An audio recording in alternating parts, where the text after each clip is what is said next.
Em 2024, Paris se tornou a capital do esporte mundial. Após anos de expectativa e preparação, a Cidade Luz recebeu a 33ª edição dos Jogos Olímpicos. A cerimônia de abertura foi inovadora, com as delegações desfilando em barcos ao longo do Rio Sena. A pira olímpica, em um balão de ar quente com uma chama 100% elétrica, foi um destaque à parte. Com um total de 20 medalhas, o Brasil terminou na 20ª posição do ranking final, que teve Estados Unidos, China e Japão no top 3, respectivamente. O desempenho brasileiro em muito se deve às mulheres. Pela primeira vez na história olímpica do país, elas foram maioria na delegação do time Brasil e conquistaram mais medalhas do que os homens.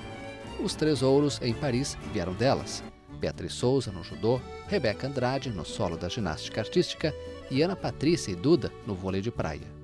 A capital francesa também foi palco da consagração de estrelas de peso do esporte, como a ginástica americana Simone Biles, o judoca francês Teddy Riner e o lutador de wrestling cubano Mijaín Lopes. Polêmicas marcaram os Jogos, principalmente no boxe feminino. As atletas Imani Khelif, da Argélia, e Lin Yuting, de Taiwan, foram acusadas pela Associação Internacional de Boxe de terem apresentado cromossomos masculinos em testes realizados antes da competição. O Comitê Olímpico Internacional negou qualquer polêmica e manteve as boxeadoras. As duas saíram de Paris com medalhas de ouro, a argelina na categoria até 66 quilos e a taiwanesa até 57 quilos. Nos Jogos Paralímpicos, a participação brasileira foi a melhor da história. Pela primeira vez, o Brasil ficou no top 5 do ranking, com 89 pódios conquistados, sendo 25 medalhas de ouro, um novo recorde. A China foi a grande campeã, seguida pela Grã-Bretanha e pelos Estados Unidos. No futebol, a seleção brasileira viveu um ano bastante conturbado. O técnico Fernando Diniz foi demitido logo na primeira semana de 2024, poucos dias depois de Carlo Ancelotti ter renovado o contrato com o Real Madrid. Por meses, os brasileiros viveram a expectativa de ver o italiano comandando a Canarinho, já que a CBF havia anunciado que tinha um acordo com o treinador. O jeito foi encontrar uma solução dentro de casa. Dorival Júnior foi o nome escolhido para o ciclo da Copa do Mundo de 2026. Mas o desempenho, até o momento, está abaixo do esperado. O time não convenceu em campo e ocupa a 5ª posição das eliminatórias sul-americanas, 7 pontos atrás da líder argentina. Diferente do Brasil, os hermanos vivem uma grande fase. Depois de conquistar a Copa do Mundo de 2022 no Catar, a Albiceleste se sagrou campeã da Copa América realizada nos Estados Unidos. Ao final do torneio, uma polêmica. Em um vídeo transmitido ao vivo durante a comemoração do título, jogadores da seleção argentina foram flagrados puxando um canto com termos racistas, que fazia referência à origem de alguns jogadores franceses, além de conter insultos homofóbicos. O racismo também mostrou sua cara na Espanha. O atacante Vinícius Júnior foi por diversas vezes ofendido em campo e fora dele. O caso levou alguns torcedores rivais a serem presos e condenados. A ligação entre o futebol e as páginas policiais teve ainda outros capítulos, como os chilenos Jorge Valdívia, já aposentado, e o ídolo Arturo Vidal, investigados por agressão sexual. No Brasil, o ex-atacante Robinho foi preso após a justiça entender que a condenação por estupro na Itália deveria ser cumprida em território nacional. Outro ex-jogador da seleção, também condenado por estupro, deixou a prisão após 14 meses de reclusão. Daniel Alves pagou uma fiança de 1 milhão de euros, teve seu passaporte retido e o caso segue na justiça com apelações tanto da defesa como do Ministério Público. Na Argentina, 2 jogadores da seleção francesa de rugby foram acusados de estupro durante uma viagem ao país sul-americano para um amistoso. A dupla chegou a ficar presa preventivamente, passou para a prisão domiciliar e algum tempo depois pôde voltar para a França.